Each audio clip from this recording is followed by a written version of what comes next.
Amigos, ¿cómo están? Bienvenidos en Para Gente Grande. Yo soy Alex Gómez y le doy la bienvenida por tercera ocasión a Víctor Manuel Cid del Prado. Hola, ¿qué tal, Alex? ¿Cómo estás, Víctor? Muy bien. Bueno, pues hemos tenido una serie de problemas técnicos con el audio y decidimos mejor hacer el programa pregrabado. Y una vez que lo concluyamos, pues se los vamos a estar presentando inmediatamente en línea en esta misma tarde de este mismo día, miércoles 19 de junio. 19 de junio ya. Fíjate. 19 de junio.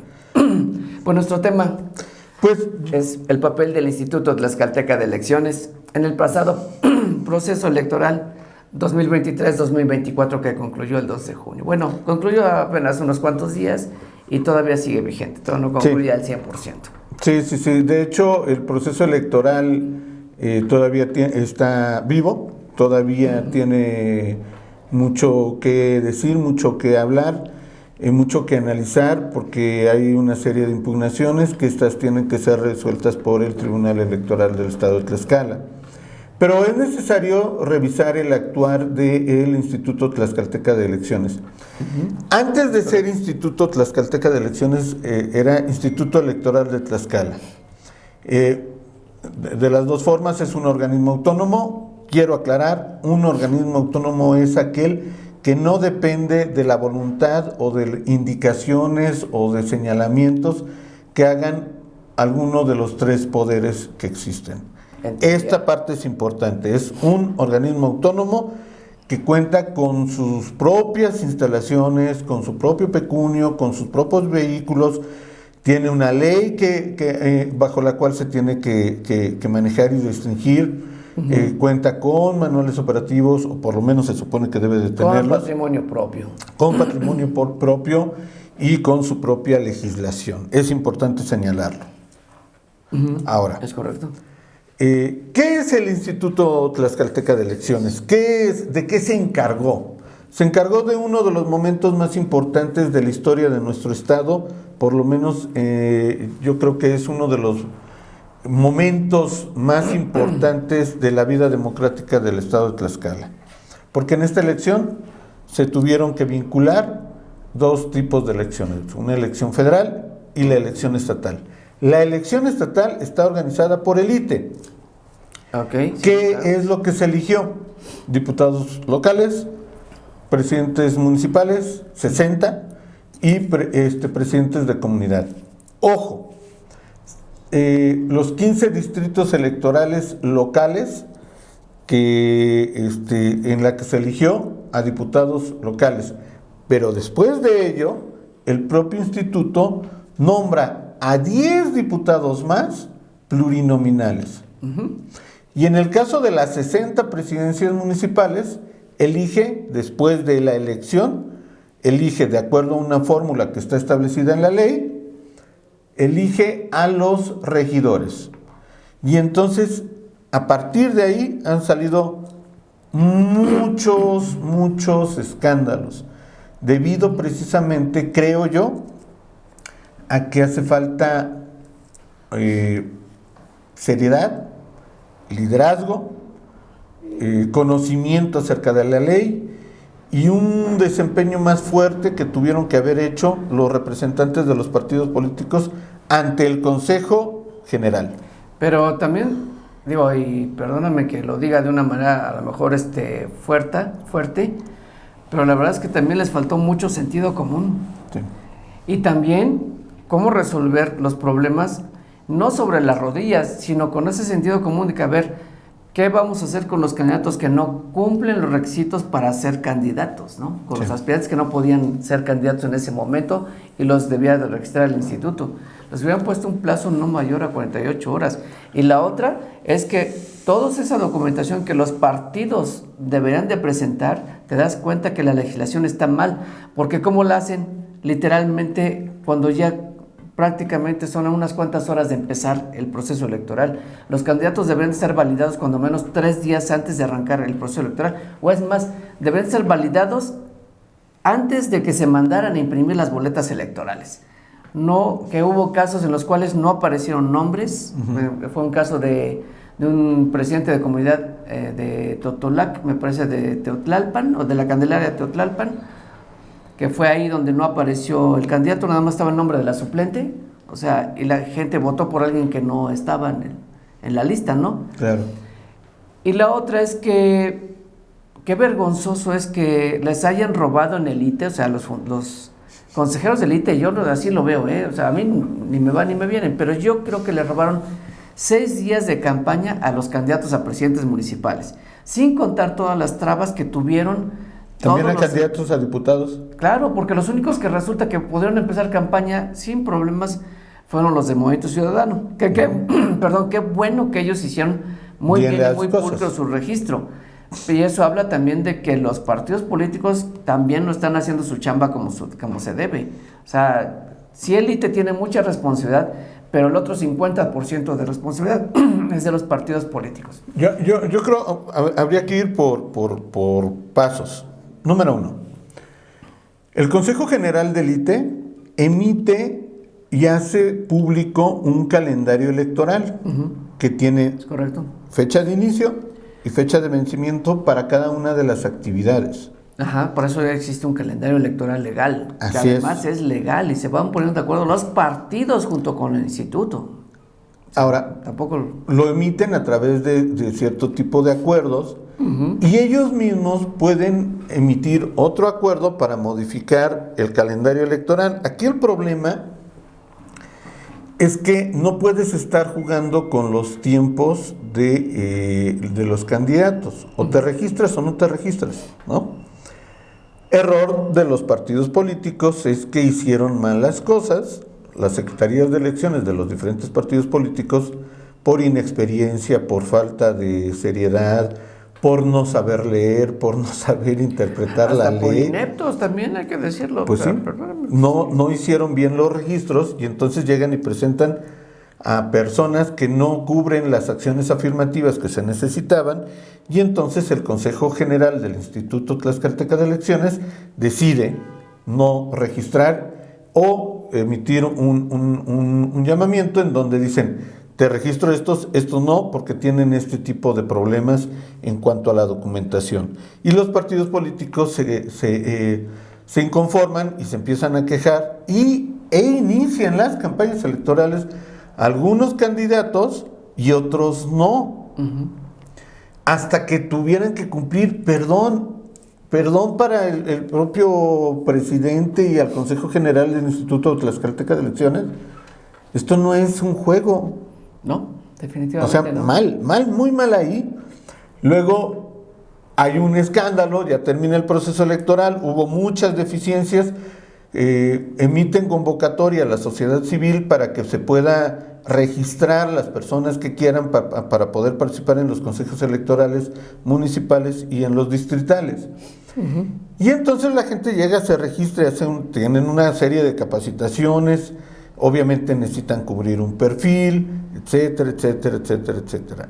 Al final del día hay una acusación de que algunas personas, miembros de los consejos electorales municipales, solicitaron dinero a los diferentes candidatos para que pudieran ellos, a través de poder influir,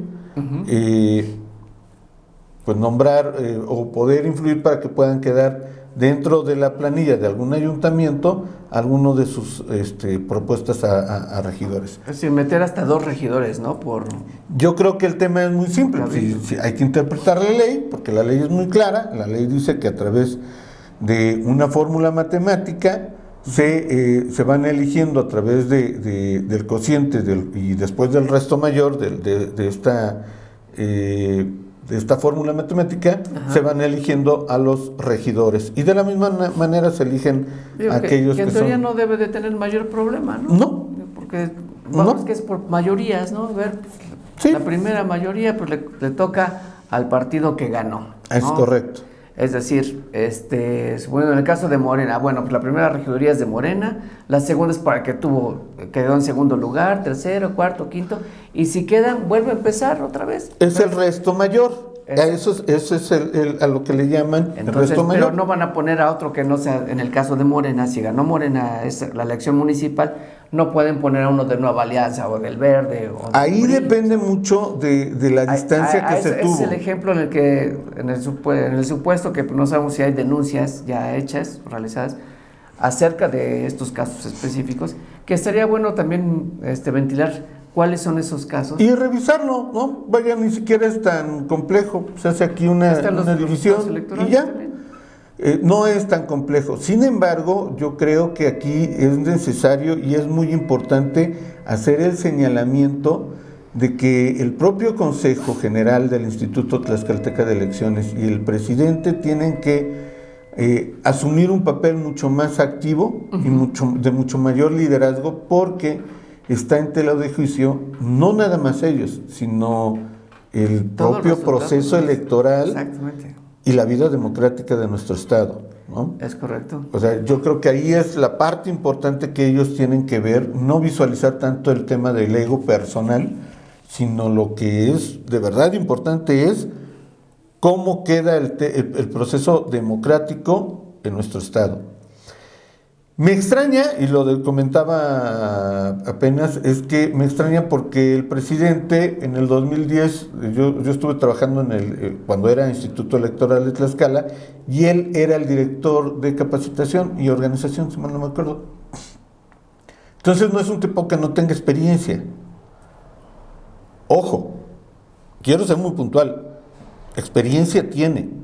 Pero entonces, ¿qué pasa? ¿Quién no lo dejaba liberar por le faltó liderazgo? Pues yo creo que más bien Experiencia, se sí. ve el dedazo, ¿no? Por el que llegó. Y perdóname, porque ya no es un tema técnico, esto ya es un tema político. La designación de Manuel al frente del ITE fue un tema de dedazo político. No sé cómo haya llegado, ¿eh? Ahí sí no me la sé. La apreciación y la información que yo tengo es que fue más dedazo, pese a que hubo otros perfiles mucho más altos para poder ser el presidente del ITE, o el consejero presidente del ITE, los cuales fueron desechados y ni siquiera en la terna final estuvieron. Pero bueno, es un tema que se fíjate que políticamente. No tiene mucho.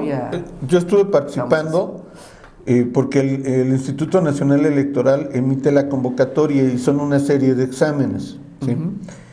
Y los exámenes sí son, la verdad, sí, son difíciles. Sí, son difíciles, ¿no? Pero por eso yo hablo de la experiencia, pero otra cosa diferente es el liderazgo y poder tomar decisiones. Y poder coordinar las acciones de todos los demás. Los demás, porque no es sencillo, digo, a mí me tocó en el 2010 estar dentro del instituto y no es un tema sencillo, ¿no?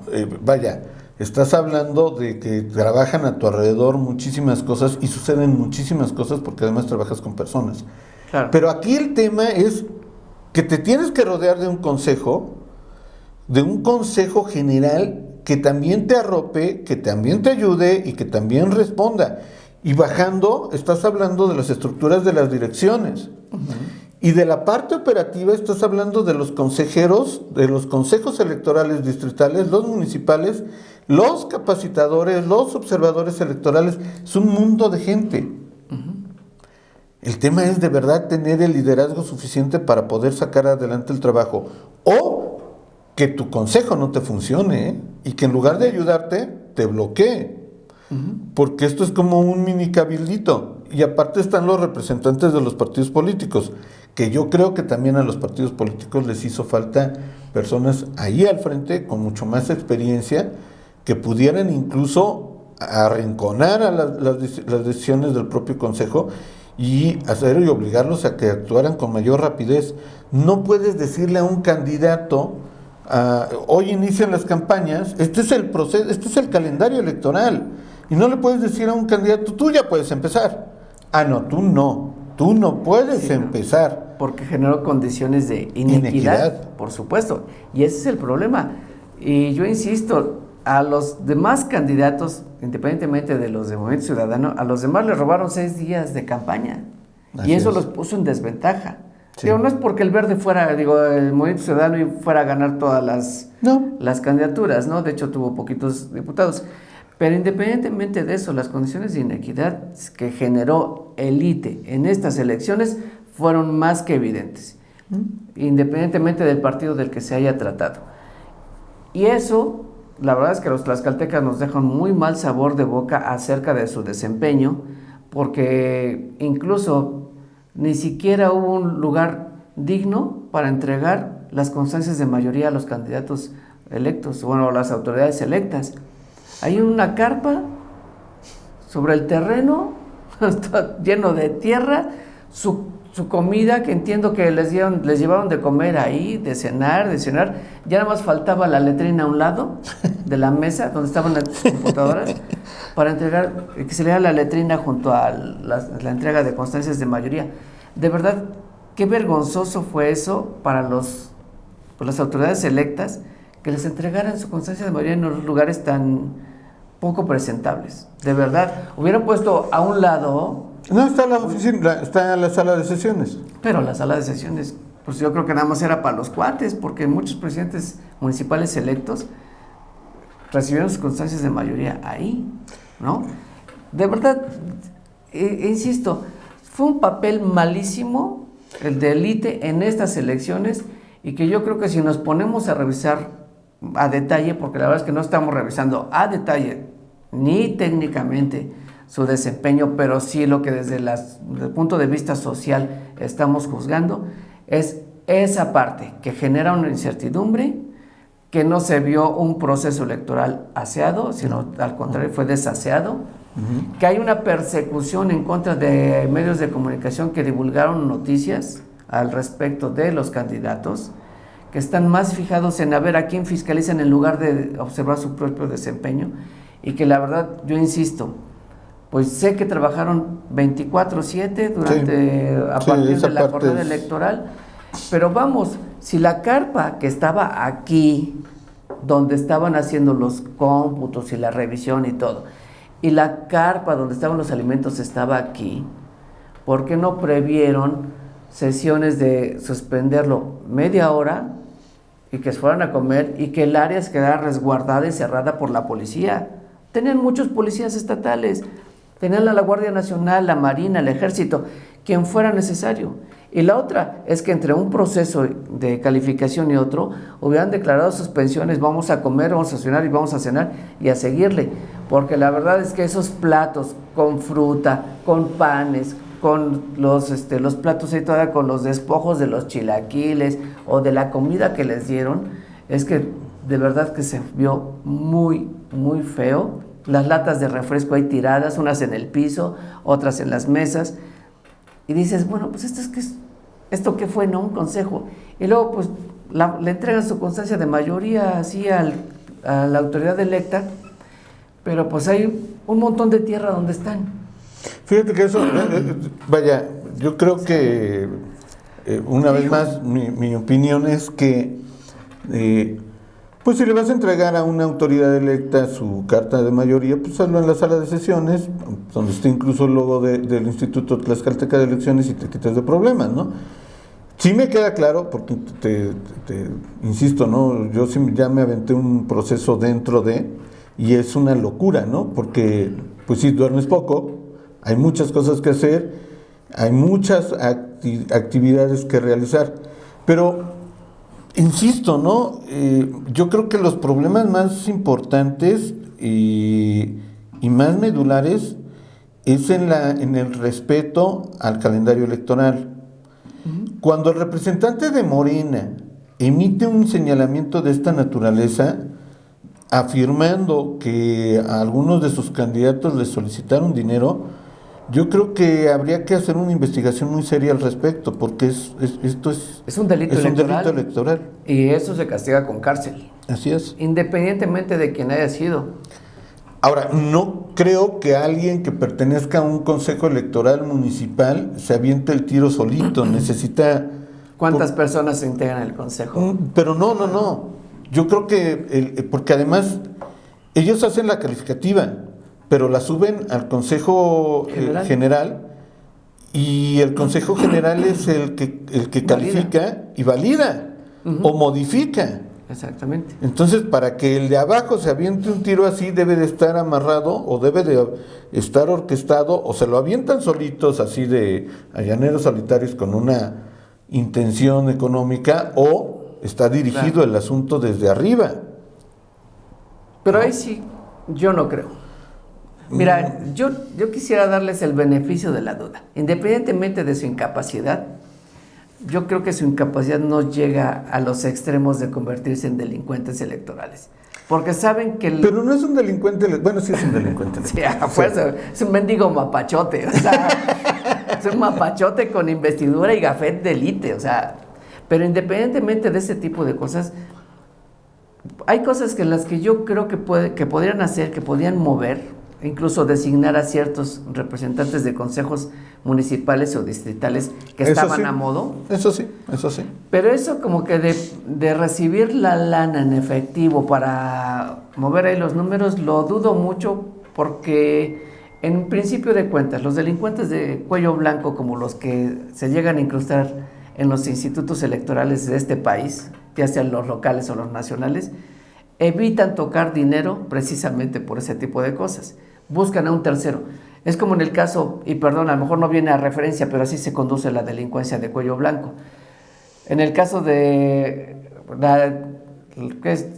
la Coordinación Estatal de Protección Civil, el coordinador nunca da la cara, manda a sus 2 sirvientes a que clausuren empresas, a que los amenacen, los amaguen, les sacan lana, pero él nunca da la cara, él nunca interviene en una llamada telefónica directa con los empresarios. Sí, él da las instrucciones, él dice cuáles son las empresas certificadas para dar los certificados de protección civil y aprobar sus planes de protección civil, pero él nunca da la cara. Yo creo que es en la misma dinámica, por eso te digo, el dedazo político por el cual llega Emmanuel Alite, y así como se ha mantenido el coordinador de protección civil en el Estado, pese a las denuncias y a los señalamientos muy puntuales de varios medios de comunicación, pues es que la constante es la misma. Si la cabeza está mal, pues de ahí para abajo todos los pies. En el caso del ITE, yo creo que, insisto, Emmanuel no es un tipo que no tenga experiencia, pero una cosa es la experiencia y otra cosa es el liderazgo, ¿no? El poder llevar a cabo una elección de esta naturaleza y el poder conducirla también incluso no es a través de gritos, sino es a través de acciones que permitan que las acciones que deben de realizar los demás se lleven a cabo con total orden y con bastante capacidad. Pero además también debe de estar rodeado por un consejo electoral, por un consejo general que le ayude. Yo no sé si las personas que estaban a su alrededor tengan de verdad la capacidad o hayan sido elegidos de otra manera. Y el principal problema es que, en serio, si tú tienes un calendario electoral y el calendario dice de esta fecha a esta fecha inician las campañas, inicia la campaña, hasta esta fecha termina la campaña. Y si tú le dices a un jugador, vas, pero a los del otro equipo, no, espérate, ustedes entran la próxima semana, son condiciones de inequidad y muy, muy injustas, ¿no? Y que debían de estar previstas, o sea, debían de estar previstas. Aunque emitas como organismo autónomo un acuerdo, estás violando el propio calendario y estás violando la propia ley. Exactamente. Ahí hay problemas serios.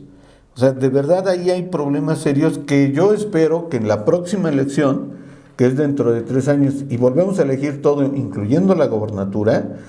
Así es. No se ven esas cosas. No se vean estas cosas tan graves, tan graves.